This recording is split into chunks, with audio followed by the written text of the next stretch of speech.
So Amos, we've just recovered from the COVID pandemic and you're seeing the world crisis that we are facing currently. How does this impact the cybersecurity landscape in general? Thank you, Steve.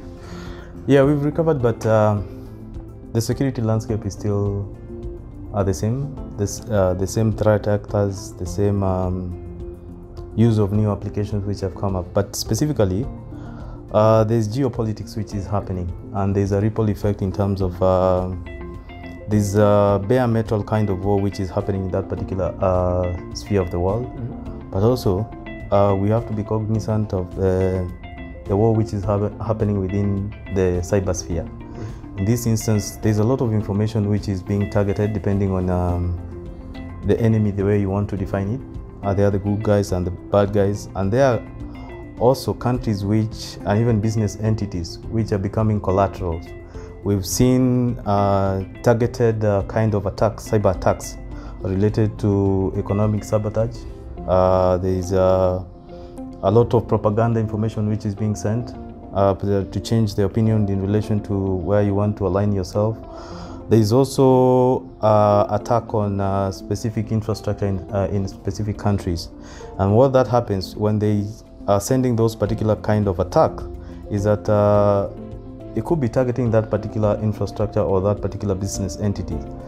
But in terms of the software they're using, it's being used in a different setup, in a different environment, meaning the attack could be targeted in a specific direction, but the landscape is a little bit larger, meaning the collateral in terms of the cyber breach which happens with that affects people who are not participating actively in that particular war. So we've had stories about they're calling themselves Hackers Anonymous, yeah, which is more to do with hacktivism, and they're very involved in this particular cyber kind of attack which is happening in that area. So we need to be very cognizant in terms of getting threat intelligence and patching up our systems in a very consistent basis, and also being abreast with what's happening in that particular angle. Yeah. Very well, and I picked two things from what you've just mentioned. Yeah. One, data has become very critical, as in today everything is being digital. If we look at even the Kenyan economy, it's being driven from a digital perspective. And a lot of organizations now are pushing for services to be pushed through the various digital channels. Secondly, there's the bit of where you've raised that the collateral damage, which, as you clearly put it out, that you might not be a target, but you could be used to reach out to the target. Sure. Now, with all these dynamics, where do you think organizations should be prioritizing when they think of cyber resilience? What areas do you think they should put more emphasis? Yeah, it varies from business to business, and I have a lot of emphasis in terms of financial services institution. And you've realized in terms of the strategy, the organization strategy, and also the technology strategy, a lot of business is being run on channels. We are no longer talking about the brick and mortar kind of business anymore. Sure. The transactions are being carried out in the digital platform.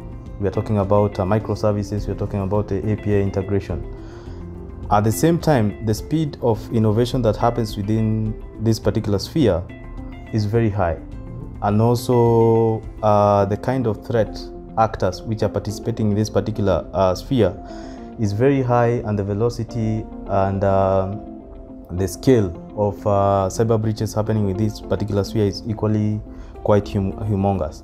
Meaning a lot of focus right now in terms of where your cyber resilience should be is how you're consuming, how you're developing, how you're ensuring this particular space is secured up to an optimum level, because we can't say you have to, you have to watertight it. Yep. So we are talking about even the development aspect that happens within that particular sphere is we're no longer following the waterfall model. We have the agile which has come in, and the speed with which you're developing applications and the way you're consuming those applications is a little bit shorter. Okay. So you can't talk about security at the end. It has to be integrated through the whole life cycle. Okay.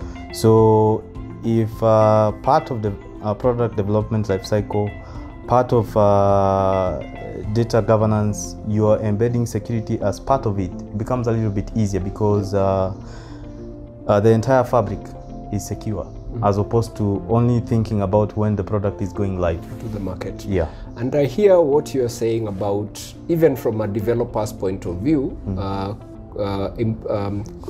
implementing secure software development lifecycle. Yes. That we don't think of security as an end game, but it's part of the process for us to achieve the product or the service that we want to give out to customers. True.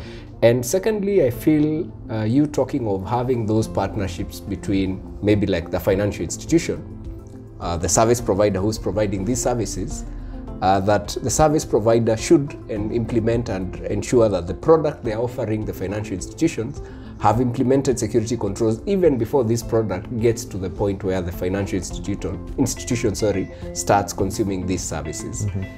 And I keep saying that in cybersecurity, or rather there are three things inevitable in life: death, taxes, and cyber incidents. So Yes. whether you like it or not, at some point you'll have to deal with a cyber incident. So that tells us that as institutions, we need also start preparing for those eventualities, that one day, at some point, this incident could occur. And how prepared are we as an organization to prevent, respond, and remediate that incident from happening. From your take in the Kenyan market, and more so where you work in the financial institutions, do you feel our institutions are well prepared to handle cyber incidents?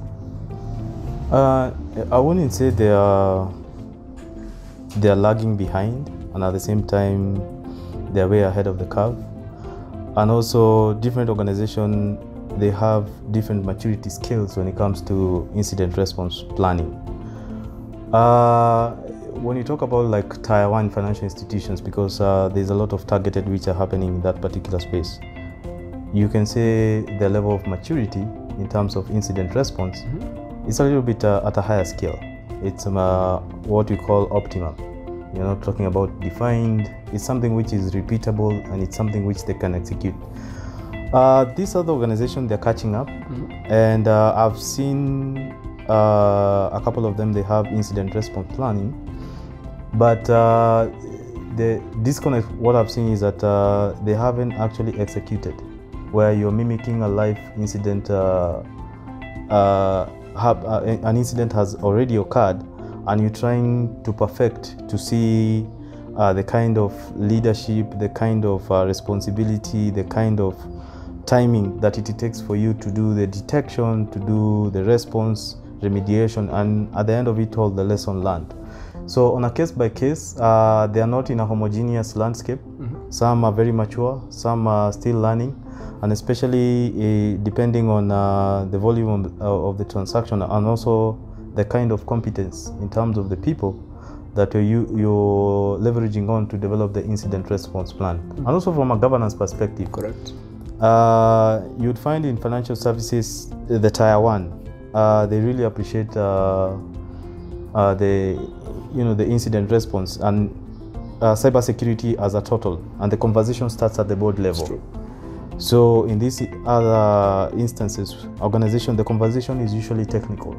So, and as you talked about, there are, tripartite kind of relationship. There is the people, the technology, and the processes. Correct. So when you focus a lot on the technology stack, it leaves you, when an incident happens, you don't know who's supposed to be executing or calling and saying this is an incident, who's supposed to be responsible for this particular aspect, and what is the process in terms of ensuring, the whole incident response has been responded according to the documentation that you put across. Yeah. Very well, and just to add on to what you've mentioned on incident response, I think from our own experiences, we've seen a number of organizations having very good incident response plans. But unfortunately, these are just documentation, gathering dust somewhere. True. Nobody has come out to simulate these environments so that we're able to learn, as you said very well, how fast are we able to respond? Do we even have a procedure of how to respond? And thirdly, who are the people involved in the response. And I think that's the value Yale Bridges also brings to organizations when we now start conducting simulations, cyber incident simulations, in an environment that mimics a typical organization, so that we start seeing how people are able to respond.